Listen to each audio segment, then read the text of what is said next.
I'm John Batchelor. This is the John Batchelor Show. Southern Sudan.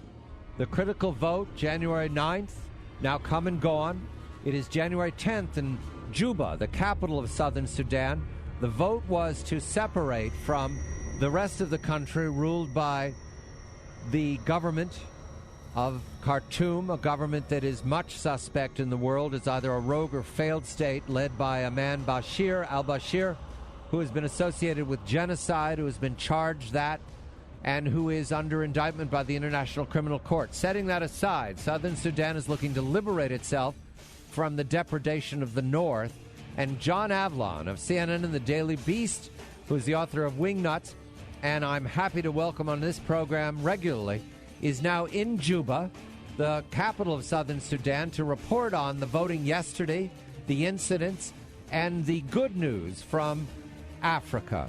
John, a very good morning to you. Tell me about the referendum. Did it go smoothly? I've seen no major reporting of crisis. It did. Yesterday, John, was the first day of a 7-day referendum process, and I have to say it was a day to savor in Sudan. It was an extraordinary to be able to watch the birth of this new nation. And there really is no doubt that the referendum will be overwhelmingly in favor of secession or separation. There has been an enormous amount of international attention. The spirit here in the lead up to the referendum has been hopeful. It has been determined. And yesterday it was joyous. In the 48 hours leading up to the referendum, there were 2 incidents of violence in the northern unity state and contested state of Abyei, which keep that name in mind, because it could be a flashpoint in the next 6 months. For after this referendum is done, the process of putting together a government will take until July 9th, when the new country will be recognized. That is plenty of time for the North to try to disrupt this transition, even though they have said that it is not in their interest to do so.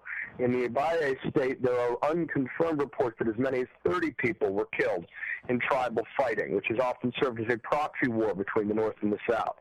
But none of that seemed to impact at all. And again, these are unconfirmed reports because the government has not been free-flowing with this information.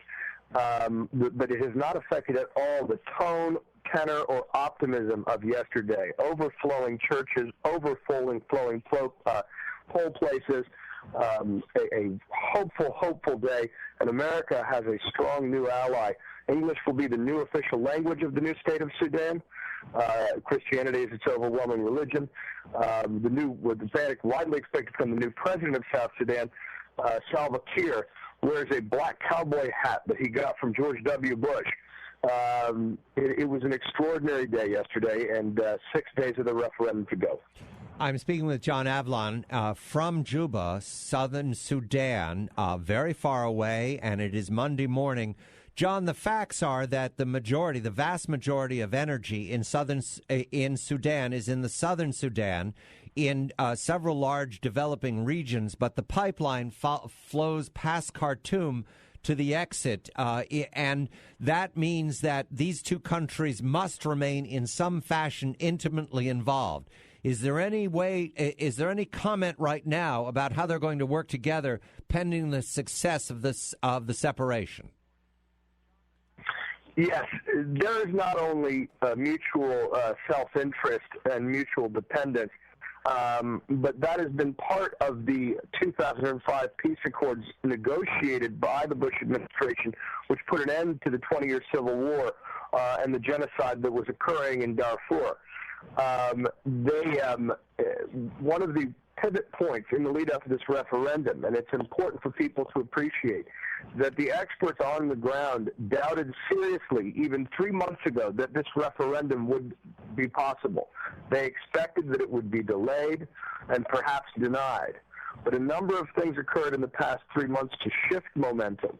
Public opinion, international pressure, and crucially, the Chinese saying that they would support the results of a referendum.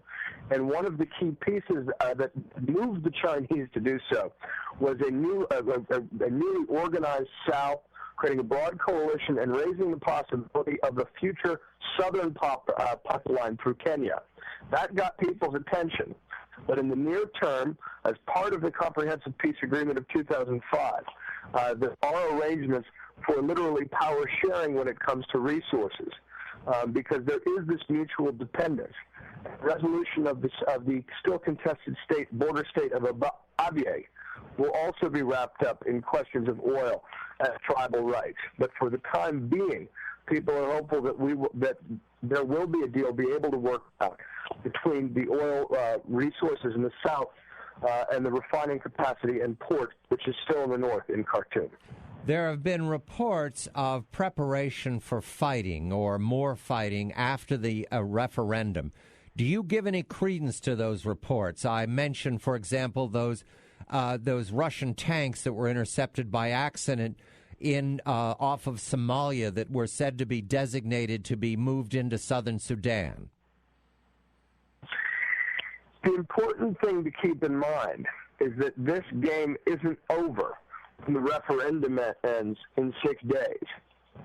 After the peace accords in 2005, it was understandable that the international community took its eye off the ball in Sudan. People thought that the war was resolved, and the reality is that lack of attention only increased tensions between the North and the South. So it is going to be very important in the next 6 months for the international community to remain focused on the transition of Southern Sudan into an independent group, to ensure that these tribal proxy wars that have derailed pieces in the past and ended in genocide do not erupt, especially in that state of Abyei. I traveled to Abyei with George Clooney and Pendergrast of the Enough Project just a few days ago and met with tribal leaders, and there is a great deal of concern. The overwhelming sentiment in that state is with the South, and even though they are not empowered to vote in this referendum due to the contested state, a popular declaration of affiliation with the South could occur at any time, at any day. So it is going to be, and one of the projects being announced by Clooney and Prendergast is this a privately financed satellite, which will deliver imagery of any troop buildups or violations of the peace agreement to people at home on PCs. That's the kind of measure it's going to take, that kind of vigilance, to ensure that the North or groups in the South don't try to take advantage of this period of transition. We are right to be suspicious about the intentions of the North, given their past actions and proxy wars. So the important thing is follow through. It is vigilance, and it is to send a clear and consistent message that we're not going to permit this to be screwed up. Because just a few months ago, the U.S. was saying that this was a ticking time bomb, the place in the world with the greatest chance of degenerating into a genocide in 2011.